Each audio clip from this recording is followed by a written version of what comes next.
Белый ходит ладьей, черный пытается забрать коня. Белые делают ход на f3. Этим ходом мы делаем шах королю ладьей. Король отходит. Здесь белые могут выбрать либо ладью, либо коня. Но выберем ладью, потому что она ценнее, чем конь. В данной ситуации нужно было играть таким вот способом.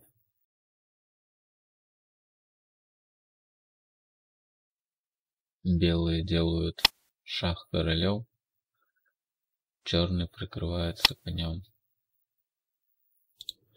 Даже если на следующем ходу белые делают шах королю, ходим в сторону.